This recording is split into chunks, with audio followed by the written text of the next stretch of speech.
তোদের জন্য খাবার হাতে নিয়ে আসি, খা।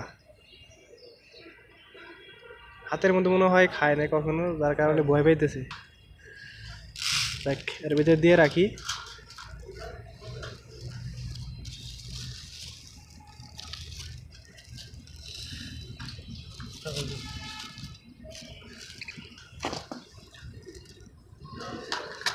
খাওয়ার জন্য পাগল হয়ে গেছে, সবাই ভাবছে যে আছে খাবার।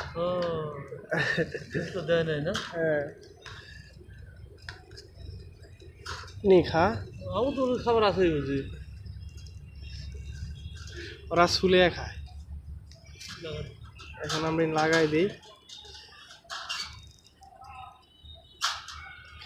প্রচুর খিদে আছে, নে খা। এ টুনা।